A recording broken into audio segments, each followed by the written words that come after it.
So, what makes a good review? Write down your 10 biggest pushbacks from customers. You may need to do research. Hello, and welcome to E-commerce Uncovered. I'm your host, Matt Lady. I get to learn from passionate, intelligent people each and every week in the wonderful world of e-commerce. Today's episode is with the Papa Bear, aka CEO of Bonjoro, a video platform to help delight your customers with personal videos. Matt Barnett is here with us. Matt, excellent name. Thanks for joining me all the way across the world. No problem. Great to be here, my fellow American doppelganger. Yes, we are quite similar in different bear beard combination. So today we're gonna jump in and talk about customer loyalty, like experience economy, website reviews sucking, and try to figure out how we can help e-commerce founders, operators, and those who work with them really hone in on what makes a D2C brand special and why people would want to buy from that. So, why did you start Bonjoro? And am I saying that right? You are saying it perfectly. We started, we were running a little agency and we dealt with clients so we were based in Australia. I'm from the UK originally. And all our clients were large companies and large brands. So they were all based out of London, Paris, and New York. Australia, great place to live, especially if you like surfing. Terrible for time zones and sales. So, look, I like people. I like humans. I like getting in a room and going full jazz hands. But you can't really do that on email. So I was trying to email leads that were coming in. And honestly, we just weren't very good at it. I'm not a great writer. So we decided to do something different. And I would send a video to every single person that signed up. So manually, we get a list every morning. We pull information about those people. So I personalize the video. So if John Archer, the creative director of Budweiser, signed up, I send a video to him, mention the fact that we've already worked with Stella Artois and Heineken, but look, we're based in Australia. I did this on a boat going past the Opera House, and the first piece of comms I ever got was this weird British Australian dude on a boat, like with the wind in his face, just screaming at them pretty much, and the most of the response was that they couldn't understand what I was saying, but they were like, "But this is hilarious!" Like they're like, "Can we just get on a Zoom call, or or if you're in New York in the next couple of weeks, like absolutely come and see us." Well, from that initial point, we went a one, like I think 3 times the amount of business, yeah. And I walk in the room, and everyone's like, "You're that guy," and they all share the video around, yeah. And then inevitably somebody asked about using this video email tool, and we went, I think, built it over quite a lot of beers on a weekend and put them on it, and then some of their clients they sent them to started using it as well, and they can't wait from there. But it's very much a scratching our own itch, like started off bootstrap for the first, I guess, kind of 18 months. We took a little bit of funding. It's very different in Australia. Here it's very much revenue based and it's more kind of cash flow funding, and then we kind of kept going from there on our own 2 feet. So saw something that was an itch needed to be scratched. I wanted to do a better job by our leads and customers. Wanted to connect with people, and turns out that's not just a lesson for them, but it continues today. Yeah, it's quite good, and that's one way to stand out. Is I can't hear you, but I like your energy. Come visit us. Come talk to us anyway. That's incredible. That's a great way to start. So, what was the first use case for sales and like kind of marketing and kind of outreach like that, and then how did it evolve over time to now include e-commerce? Yeah, so like we've never been. I wouldn't say we're cold. So we're not outbound yet. We're not cold sales. Not where we use yet. So the first use case was basically the same as what we were doing. So it's inbound leads. So obviously the benefit there is you do have a connection. Somebody is interested in what you're doing, and look, it all comes down to it's not even video. Yeah, so I say this often. Like we're not a video company. Like we definitely use videos as a medium, and video is a medium and a media tool. Yeah, what it gets across is communication. That's why it's valuable. It's a better way of communicating than email because you get across emotion, like tone of voice, like everything. Yeah, that obviously in person is better again, but this is more scalable. So the part that matters is actually just turning up, not so much the fact that it's on video, showing that you care, showing that you're there, and opening up the trust of this is the person I'm actually going to be working with. And obviously, when we're a small company, like I'm the guy they're going to be working with every time. So very much in a funnel where people are coming in. So you've already got prior interest rather than cold outreach. So obviously that means that, because this does take time, putting time into customers. You want to, like, everything you do, there is a bit of an ROI question. Like, you have to consider that as a business. If I'm going to be putting, 30 seconds into each customer, does that give me a benefit to the company? Because, that time is the most valuable thing you have, especially if you're small and you're bootstrapped. Like, the time is a thing, and could you invest that time somewhere else? So every question is never about money. It's about, like, where do you put your time at the beginning? And so there needs to be, a good response rate to this. So inbound leads, we went very broad. We got dragged into agency, into charities, into SaaS, into everything. And then e-commerce came along because, and e-commerce is interesting. Yeah? Like, I didn't see it coming. I'll be honest. I'm not, I wasn't an e-commerce kind of guy at the time. Although being out here in Australia, we're super e-commerce heavy, like as a consumer, like so e-commerce heavy. But two types of e-commerce companies used us, and it was all about differentiation. So e-commerce is traditionally a low touch point, high volume business. And in those industries, we were being used to basically differentiate from competitors. Yeah. So putting service first. And this comes into this experience economy piece. Yeah. There were certain e-commerce providers who, and they generally tended to be startups and younger teams who were like every single purchase is amazing. You have that energy and you're like, we're just going to thank everyone for it. Yeah. And so you go and do that. And obviously, again, small teams naturally do this. Yeah. But suddenly they're not just selling the products, they're selling a service. And when somebody came back and repurchased, they'd be like blown away and be like, oh my God, this is amazing. Now that's initially how it started, was a differentiation piece. We also had at the other end of the spectrum, there are obviously high ticket items that are e-commerce, and there we were being used in an industry where concierge was seen as important because the items are high ticket, and that kind of makes sense. And it was done in other ways like phone and email. Video just took that one step further, So one side is very high ticket items, expect concierge that you're not going to get in the shop. This is kind of a mid piece. The lower end is actually more interesting, because it was all about differentiation initially. And what's happened, and I look, the last couple of years have been nuts in e-commerce, it went to like a big significant part of our user base, is that differentiation has become absolutely crucial. And you suddenly start hearing e-commerce companies talk about lifetime value, which they didn't 3 or 4 years ago, which is, everyone used to think single sale, single sale, single sale. Now it's like, okay, the single sale is just the opening of the door. What really matters is I don't want to sell somebody $100. I want to come back every single month to spend $100 and stay for 5 years. So that's now a $6,000 customer. Now, if you can get things off the right foot and if you can deliver above and beyond the products, you get to keep that customer, and reselling to that customer is much easier. So again, return becomes massive. So I'll just pause there because I've unpacked quite a lot, maybe decide where you want to go. Incredible. Yeah, that was amazing starting piece, and like you said, a lot to break down. And so DTC, and you know this, I'm not explaining this to you, it's called direct to consumer.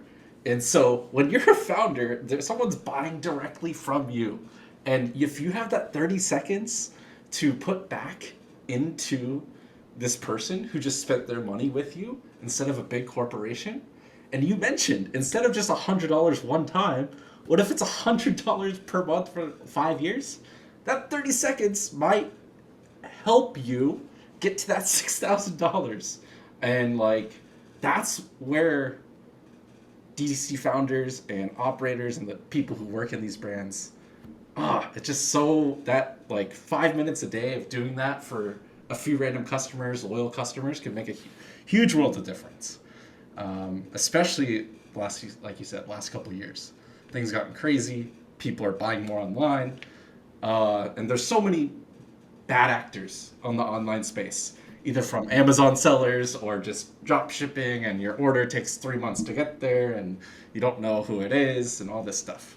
So just absolutely incredible starting point there. So the differentiation, so this helped you, you learned, these people were using your tool to differentiate and stand out. So what were some of the results some of these people saw? in either the early stages or recent customers, you can talk about using Bonjoro. Yeah, so I'll talk about two prime results. The first one is the one I just mentioned, yeah? So essentially like lifetime value increasing. So the case they one customer where their lifetime value of the average customer went up, I think, 40%, and they had a subscription model, and this is a coffee bean company, yeah? Roasted beans, something called Joe's Coffees. They had single sale and they had subscription, and they were pushing heavily to get their customers to go to subscription. And subscription models are great. If you can do them, do them. like just go for it. Yeah. So you're offering products at a quarterly or monthly rate or annual that are coming in at a discount for that. Obviously, someone committing to that time period. So what they would do is, the founder was still down roasting the beans, and like it's a pretty cool place. Yeah. So like again, benefit is he's doing videos with the beans roasting behind him, and everyone's like, "That's awesome!" Like, no coffee company does that. Yeah, you don't get to see that. Yeah, he's with the process and stuff. And they switched over. Like, I think they turned it on for new customers. They went from something like 7% of people going on to subscription to like 27% overnight. Just doing these videos. Yeah, so there was an absolute like immediate ROI. So what they would do is get these customers like engaged on. Now, again, subscription models, that's great. With the other thing, the other area that really works is, look, first time purchase if you're a small company. So just say like thank you someone again, tell them how much it means to you. But also actually if you're a bigger company with a bigger funnel, not so much first time, but actually like second time or third time purchasers. So someone's come back, and this is about like again time. If someone's come back and purchases a second time, then they're much more likely to come back and purchase a 10th time. So again, quite a lot of companies I see skip the first touch point. They handle that through email because their funnels are big, but obviously their funnel of second, third touch point customers is smaller, but they really, really, really invest in those because that's where like they get the 10x value from. Yeah. Now the other side, which is very interesting, which is where we start to take our company a little bit as well, is actually in driving testimony. So if you look at the way you can grow, so looking at your customers as a growth channel. And we kind of touched on it earlier, but like with the rising cost of ad spend, with challenges in email deliverability, everything else, yeah. The biggest channel or potential biggest channel for growth, and this has always been the case, is your existing customer base. Now, a lot of companies don't do a very good job of this, so I can tell like this is a place that you can compete, and this is about word of mouth essentially, yeah. So the way you grow, the first thing is you increase the amount of money everyone spends with you. So lifetime values, every customer is worth more. And you do that with this loyalty piece where you start to create people more loyal, you give them great experiences, and they go, "Oh, this is awesome, I want to stay with this company."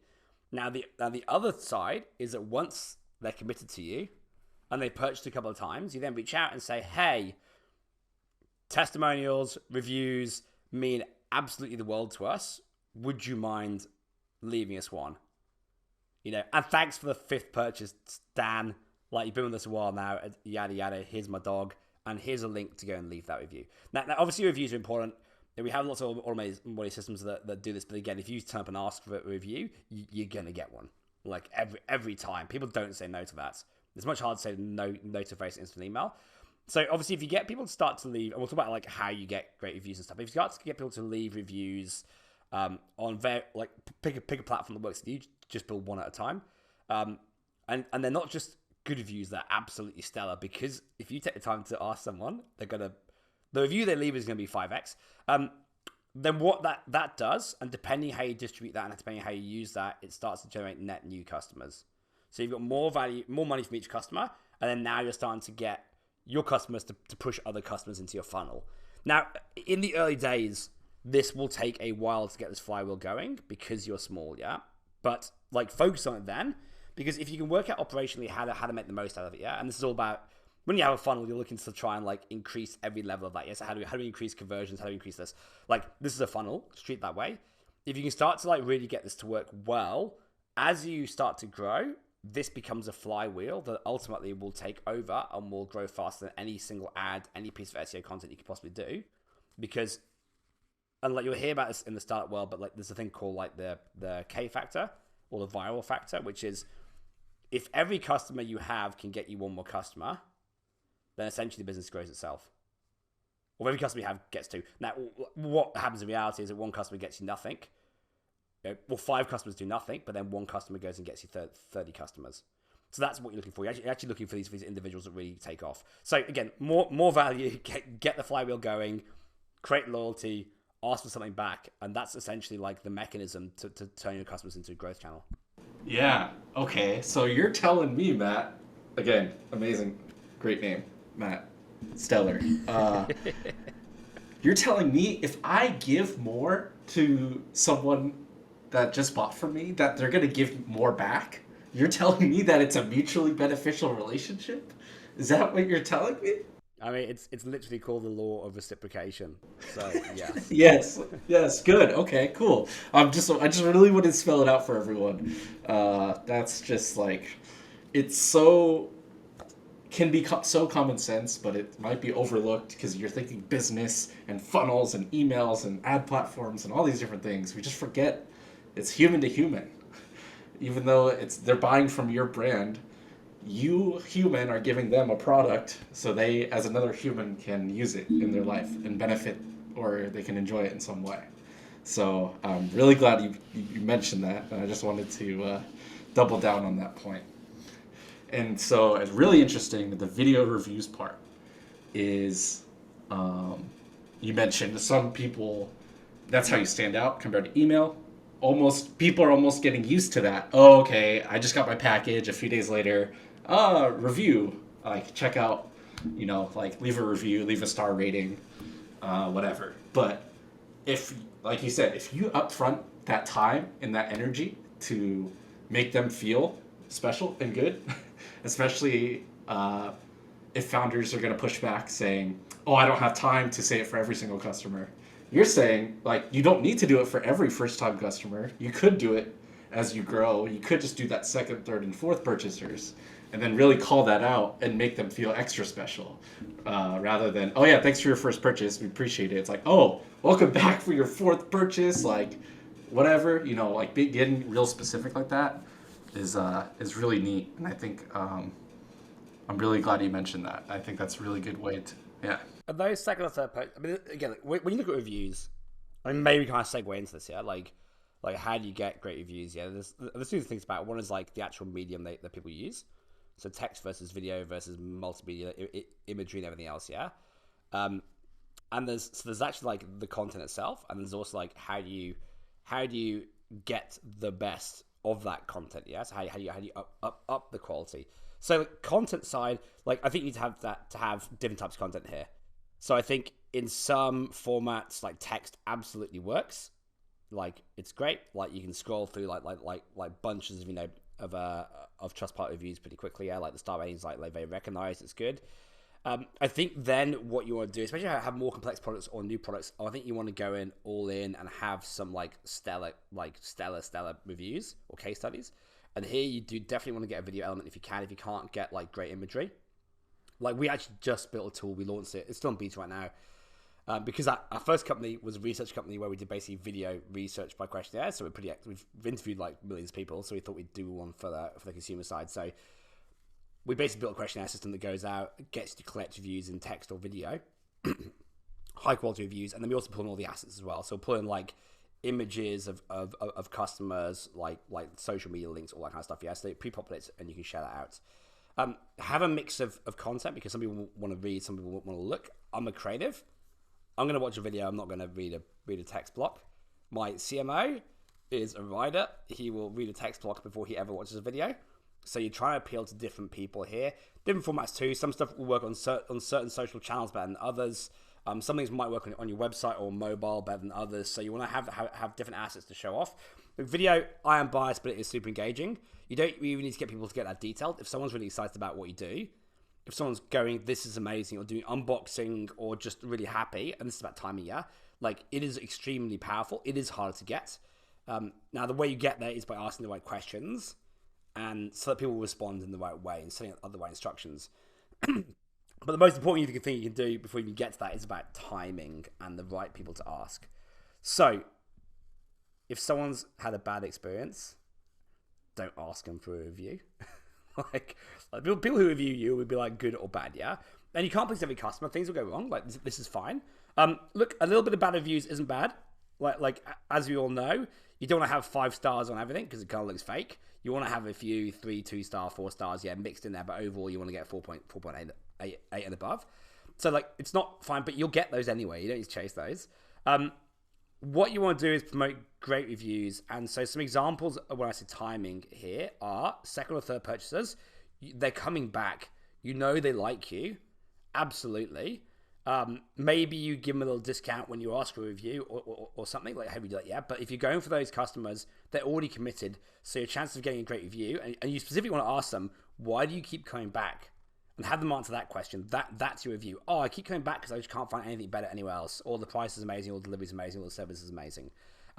Like you want to unpack, and this is also great for feedback for your company as well. Like the reviews are not just to show publicly; it's feedback for you to go, oh, well, this is the thing that we're differentiating on. Yeah, it's not the product; it's actually the service. Let's do more of that, or it's the delivery times, or it's X, Y, Z, or convenience. So obviously, second, third purchasers. The other thing is if you do send people like videos, the way I've seen it best done is that people actually wait until they get a delivery notification. With Bonjoro, the way we've built the system, and you can look at other systems, it kind of plugs into things like Shopify and other tools. So you can do things like when delivered, you then create the task to go and send a video to a customer. So if that's 3 days for one customer, 4 days for another one, you're sending things at the right time. So if you send that and you say, hey, I saw it got delivered, just want to check in and see that everything is as you expected. So what you're doing here is customer service excellence. You're actually premeditating any feedback. You're saying, I just want to make sure everything's great, yada, yada. If there's any questions we can help with, anything you need help with, just let us know. By the way, if you are happy, here's a link to go and give us a review. Now, if you've done that and you've taken the time, people are like, this is amazing, haven't had that before, yes, I'll go and give you a review. They might like to do it, yeah? And if they do a review at that point, they're going to be happy. If they're not happy, they're not going to leave you a review. They're actually going to get back and be like, thanks for reaching out. Actually, here's my challenge. Yeah, so you even cut off the negative stuff. So again, like how you ask and when you ask is really important here. When they've just got it delivered, they're obviously more excited than they're in the moment. You don't want to wait. Don't wait a week because it's useless. Don't wait until don't send them a review before they've even unboxed the thing. Because they don't know. They're like the amount of reviews I see online, people are like, it seems great, haven't got it yet. I'm like, how do you know it's great then? You're like, this is useless. So I think, so again, like the two things here are like timing and when you ask reviews. And it, like repeat purchase is going to be good immediately at inboxing, but obviously give us service elements. So if something's not good, they come back to you rather than leave a review. These are really great times to reviews. It's got to be in the moment. Then the actual content itself, I would suggest definitely get text because it's great in some formats, but also just try and get some video where you can. You'll get less of it. And you'll need to, and not all of it will be amazing. So you actually need to just have this constantly like gathering. When you do get great stuff, you've then basically got the upper echelon of content to use. Look, at the other extreme, like I think case studies can be really good. Like do and on this side you might need to turn up with a filmer to go and see a couple of customers. And you film how they use it and why they love it. You actually get in there and direct it so you know it's going to be great content. And they're very happy customers. And you give them a bunch of free stuff and everything else. This, you only need to have like two or three of these.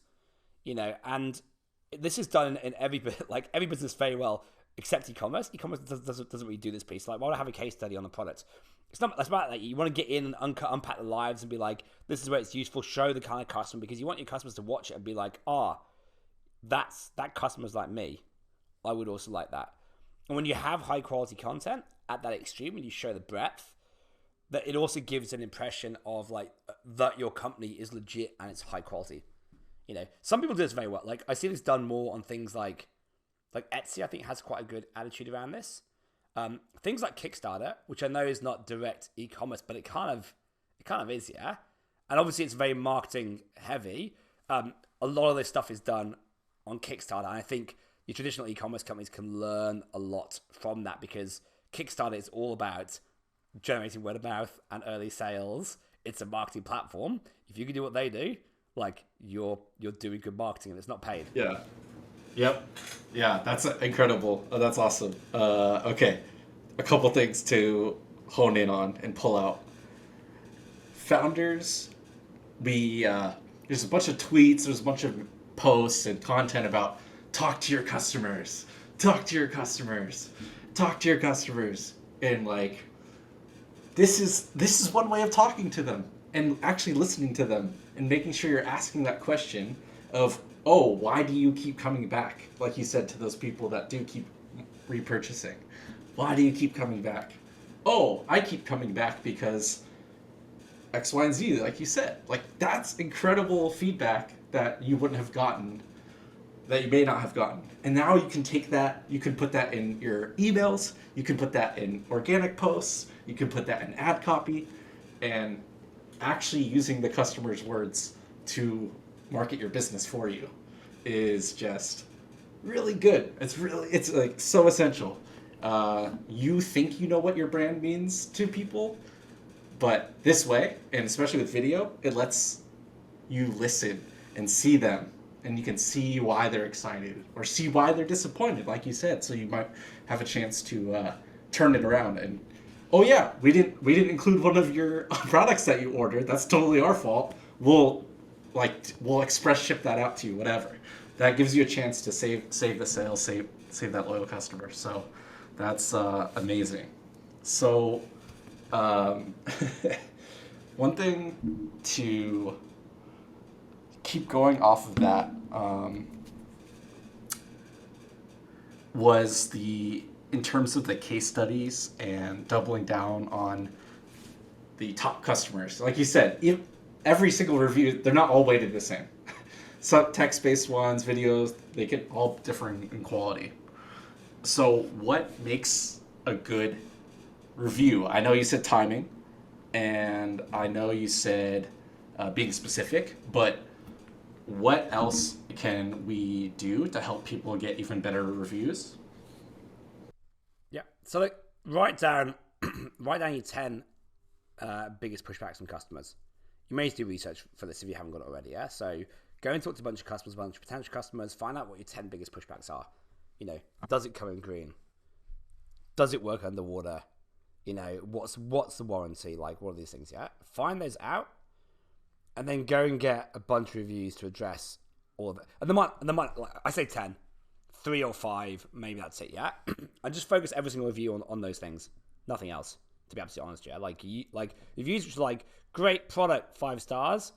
It's not that useful. I'll be honest. Yeah, it gives you a star rating. Like, is that a real review or not? Yeah, like someone can only write great products. Yeah, like, and this is about like so you don't need to have. I don't think you need to have a million 5-star reviews. I mean, like, if you have that, social proof is a powerful thing. Yeah, but to get to that number, like, if you got 10,000 reviews, who cares about if you got 20,000? Yeah, like there's a number. Like, I'll work it out for your industry. Like where you're gonna get to. That doesn't really matter if you get any more. But if you've got 100 reviews, they're all very, very specific, very detailed, and extremely and again, like talk about the good and the bad points. Is that more believable, or is that just as powerful as getting 100,000 and easier?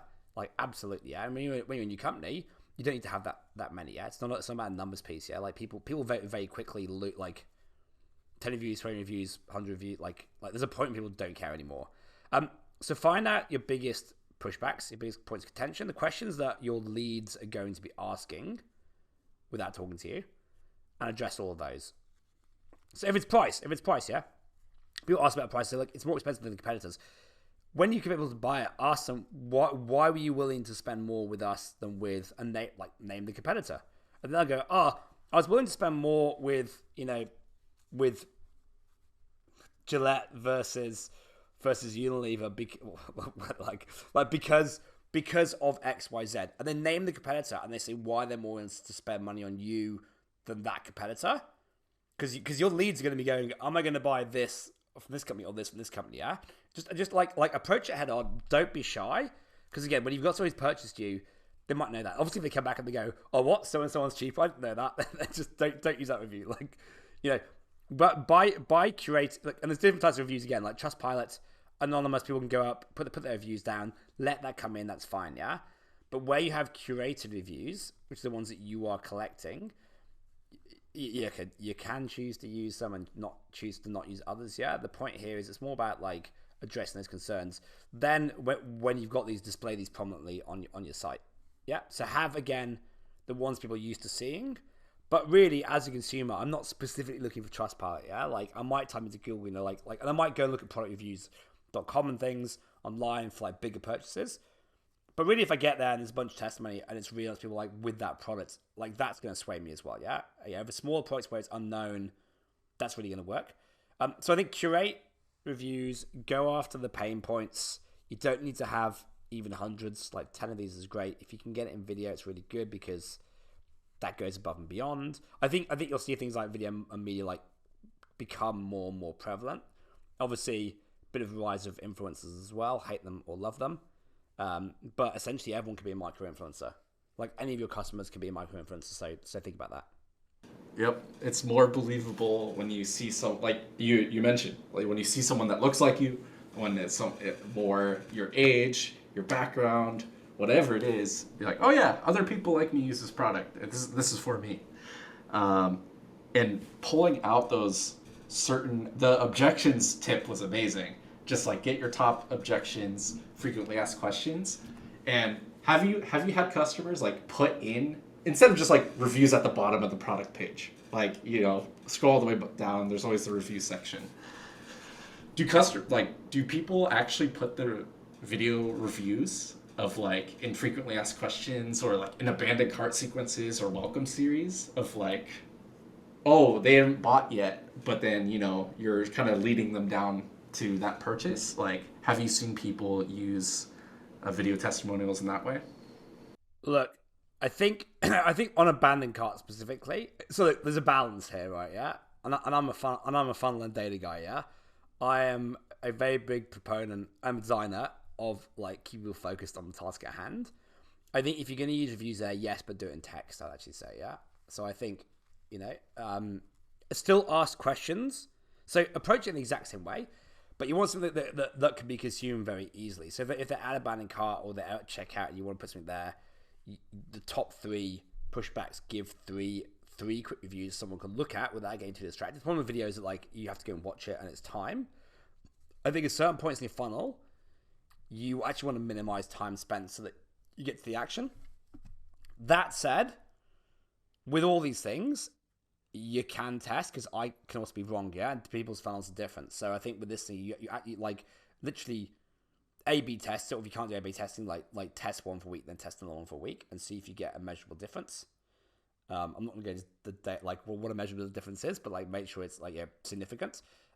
So like you can try it there. Like I think it's actually a good policy to have that, but I think you keep it really short and sweet. When I say text reviews, I mean like a couple of lines which are like this specific point. You can also pop things up after if they spent a while on cart or too long there or whatever else. Maybe in retargeting. So if someone's abandoned the cart, you then retarget them with a review around those points. So they go, oh, actually, okay, that addresses that afterwards, yeah? So you don't necessarily sabotage the whole checkout process, but you go back to the ones, because again, like you very specifically want, you almost, the people that you know are going to pay, you don't want to distract them at all. You just don't want to upset that flow, but the people who are wavering on the point, those ones potentially you do.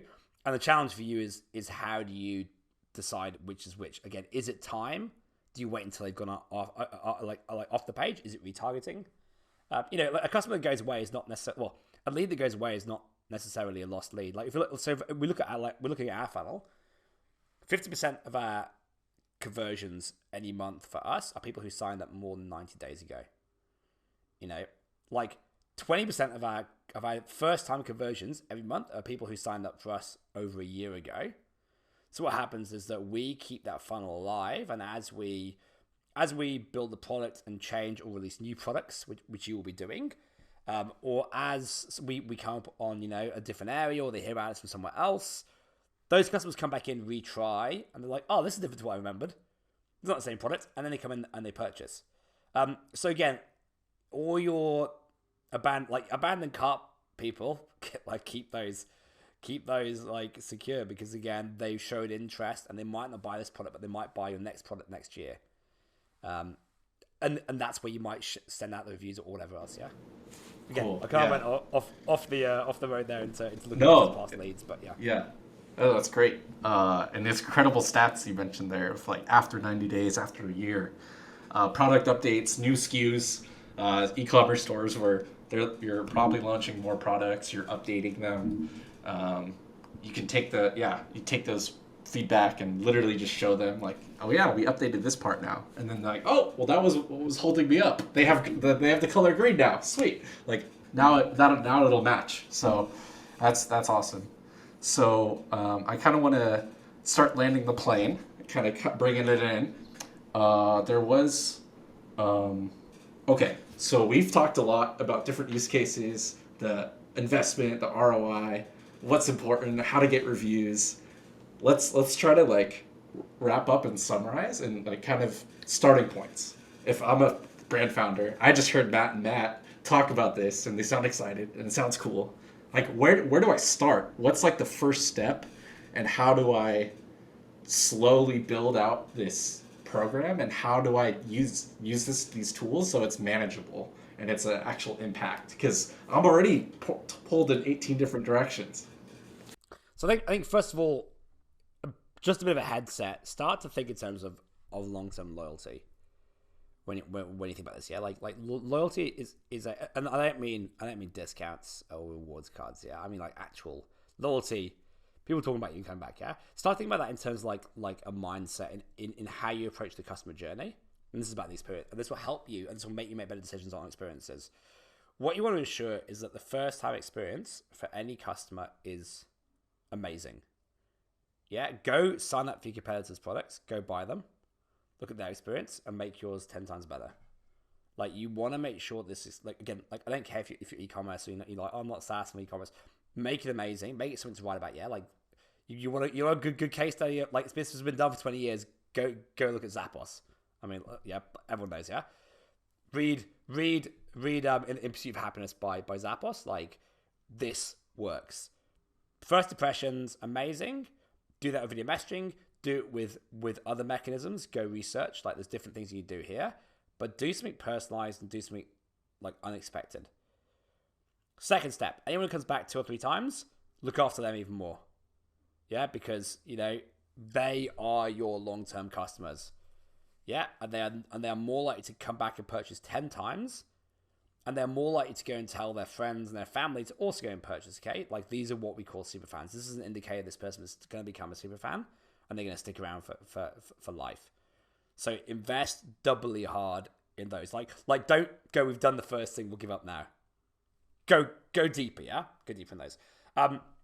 Then, once you have these customers committed, and they're on board, and you've got this loyalty building, don't just sit there passively. Like, you've got to actively go and use this loyalty to try and grow your business. This is a growth opportunity, and if you don't actively go after it, you're going to miss it. Yeah. So once they do this, and once you start to get people to where they are in a good place, push them to ask not just for reviews, but for I guess extended reviews. Yeah, for like deeper content, deeper testimony. Yeah, get them to answer 5 questions. Yeah, get them to answer 5 questions. Interview them. Work out why they almost didn't purchase, where their thoughts were, yeah? Like, get on calls them. Use that to then go and interview other customers and say, can you answer these 5 questions? Attack the pain points. Collect text, but also collect video, and definitely collect imagery as well, because you want reviews to look great, especially when they're kind of in depth.